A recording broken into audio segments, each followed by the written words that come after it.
غەرقی مەشاکیل و قەیران بووە بەداخەوە ئێستا حەقە لە وڵاتە گۆڕانکاری بکرێت دەرکەوتووە ئەم حیزبانێکە لەم وڵاتەدان هیچ خێر و خۆشیێکیان پێ نێبووە ئەم میلەتە حەقە ئێستا حکوومەتی هەرێمی کوردستان هەزاران دکتۆری نەخۆشی نەفسی لە وڵاتانەوە بێنێتە کوردستان بۆی چارەسەری نەفسیەتی دەرونی میلەتی گەلی کوردستان بکەن. ئەو قسانێک دەگەم وەکو ڕەشبینیەک دارە ینی کاوی دکتۆر ئەوە ئەمە بەچای خۆمان ئەبینین بەچای خۆمان ئێمە بەرەو پاشەوە دەگەڕێنەوە بەرەو دواوە دەگەڕێنەوە ساسەنگەرەکانی شەڕی ناوخۆ پڕکراونەوە بازەکان دانراونەوە سیمای دوو ئیدارەی و سێ ئیدارەی و بیدایەتی شەڕی ناوخۆ لە ئارادایە ئەو شەڕی ئێستا هەیە قەسەد نەمی شەڕی ناوخۆ ئەو حاڵەتە ناتەندروستە لە هەرێمی کوردستاندا ئەو بەقەدەر ئێستا جێگیری نەبووە. ئێمەش ئێمە و فراکسیۆنانە ئەوەن ئەو تاک فراکسیۆنانە ئێمە بەقەدەر ئێمە ئەو فراکسیۆنانە بەتایبەت ئێمە وەکو فراکسیۆنی بجوتنەوە بەقەدەر ئیمامی حوسەین کە لە کەربەلا بە مەزلومی شەیدیان ئەوەندە مەزلومی لەم پەرلەمانە و لەم حکومەت و لەم وڵاتەدا. بۆچی ئەو قسانە هۆکاری ئەوەیە کە فشار لەسەر ئێوە هەیە کە مەسەن بەو شێوە ئێمە زۆر لە فشار گەورەترین زۆر لە هەڕەشە گەورەترین ئێمە ئەو کەسەی هەر فشارێکی هەیە خۆمان لەو کەسە لە هەر ئاستێکدا گەورەتر زانین ئەو فشار لەسەرەوە هەیە بۆی کە بەیانیدا کاریگەری نیە بەسەری بەڵام ئێمە ئەو کۆمەڵە فراکسیۆنانە حەق نییە ئەو پێنج هاوڕێی کە حکوومەتیان پێکهێناوە کە ئیمتیازاتیان بەشیوێتەوە دەستەی سەرۆکایەتیان بەش کردووە وەزارەتەکانیان بەش کردووە دعمی کەناڵ ئاسمانەکانە هەیە لە ژێرە بەڕاستەخۆ بە ناڕاستەخۆ دعمی حیزبەکانیان هەیە ئێمە لەو گۆڕە هێشتۆتەوە وەکو تەیرێکی معقول ئەنواع پیلان و مؤامەراتی دارایی و سیاسی و کۆمەڵایەتی لەسەریان سڕ کردوینەوە خلالی ئەم ساڵەدا لەم پەرلەمانی کە ئێستا لە پشمەوە سەرۆکی پەرلەمان دانیشتووە بزانە چەند ئێمە هەموو جار ئەڵم زەربی استفکراوی زەربی استفکراوین بزانێک حیسابێک بۆ ڕابردوو ئێمە کراوە لەبەرەوە ئێمە خاوەن سەروەری خۆمانی خاوەن ڕێی خۆمانین ئێمە لەوانەیە جەماوەری بزنەوەی ئیسلامی زۆر نیگەران بێت لە زۆر مەواقیف حتا لە مەواقیفەکانی فراکسیۆنەکەشی پێویستە لە هەندێک مەواقیفەدا تونتر بایە لە هەندێک مەواقیفەدا نوعێکی تر بایە بەڵام ئێمە ئەم کۆبوونەوەیە کە بەڕسمی ئاوە داواکراوە داوای کۆبوونەوەی پەرلەمانی کوردستان کراوە ئەمە پێمان باشە سازان بکرابایە کۆبوونەوەی ئێوارە بەرەنجامێکی هەبێ لاەنە سیاسەکان بگەنە یەک چیدی یاری و گاڵتە و سوکاتی بە خەڵکی کوردستان نەکەن کۆبوونەوە لە پێناوی کۆبوونەوە هیچ کۆبوونەوەیەک ئەنجامی نیە ئەنی بەڵێ کە کۆبوونەوەکەی سبەینێ پارتی دموکراتی کوردستان دەڵێ نایاساییە ئەو کۆبوونەوە یاساییە یاخود نایاساییە ئەمە هەموو شتێک هەر کەسە خۆی تەفسیری دەکات هەتا ئێوە چییە تەفسیری ئێمە ئێستا دەستەی سەرۆکایەتی دوو بەڕێزیان واژووی ئەم مەحزەری کۆبوونەوەکەیان کردووە خستویان لە سندوقی پەرلەمانی کوردستانەوە بەڵام لایەنە سیاسیەکەی پەرلەمان ئەوەیە کە بەڕاستی ئەو دڕدۆنجەی نێوان لایەنە فراکسیۆنەکان هێور کاتەوە خامۆشی کاتەوە ئێستا حاڵەتێکی زۆر خراپ لەناو پەرلەمانی کوردستانیە فراکسیۆنەکان هەر سەلام و کەلامێکی ئاسایی هەیە ئەنی ئەو خۆشەویستی شتە نەماوە کە بەیەکەوە مشور لە کەم و کوڕەکانی وڵات خۆن وەڵامی پرسیارەکەی من بدەنەوە تەفسیری ئێوە بۆ کۆبوونەوەکەی سبێنێ ئایا یاساییە یاخود نایاساییە ئەڵێم لایەنە یاساییەکەی دوو لەو بەڕێزانە کە پێی پەیڕەوی ناوخۆ دوو کەس ئیمزای کرد بواری یاسایی وەردەگرێت بەڵام لە ڕووی سازانەوە لە ڕووی ئەو سازانی کە خۆیان حکوومەت و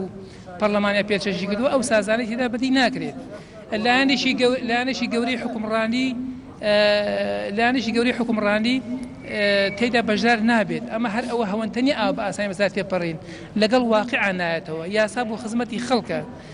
اینجا مەسەن پێکاتەکانی تر ئەو پێکاتانە هەر چۆنێک بن کە لە کۆبوونەکە تورکمان مەسیحی بەشداری ناکە خەڵک سەرنجی چۆنە و چۆنی و ئەمانە لەسەر ئەوەش کە قسە بکەین هیچ فشارێک لەسەر ئێوە هەیە وەکو خۆت فشارت لەسەر هەیە بۆ ئەوەی کە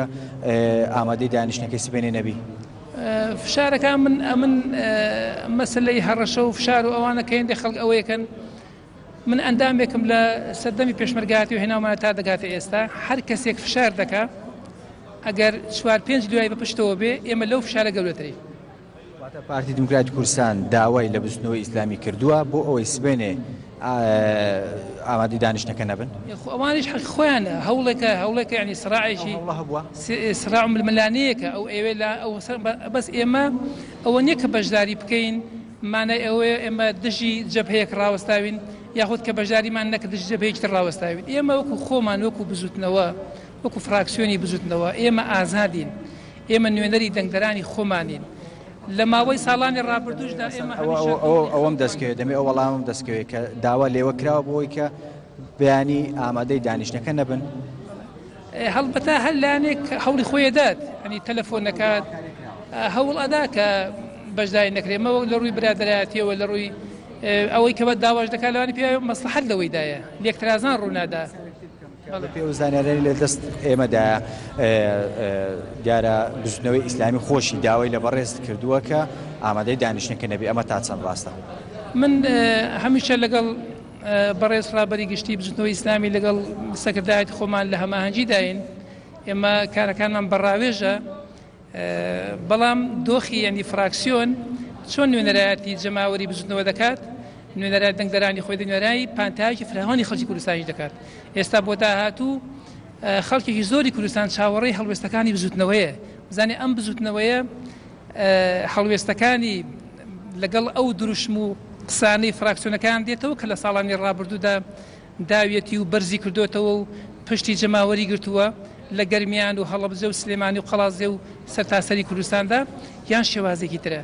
لەبەرەوە نابێ ئەو لایەنە سیاسیانە خەڵک وەکو بەرە دابشکن بڵێ ئەگەر لەم بەرەیە بوو ئاوا لەم بەرەوە ئەمە لە هیچ بەرەیەک نین ئێمە دەژایەتی کەس ناکەین ئێمە بەشداری پەرلەمانی کوردستانەکەی خەڵکێکی بایکۆت دەکات خەڵکێکی بەشداری دەکات ئێمە دەیان کۆبوونەوە بەشداریمان کردووە بەڵێ ڕێبوار ئەندامێش پەرلەمانی کوردستان بەشداری لە کۆبنەوەکە دەکەین بەڵە شەیدان دەگەڕێمەوە بەس دەمەوێت دوا پرسیارم لە دکتۆر شوان بکەم کە سبێنێ بەشداری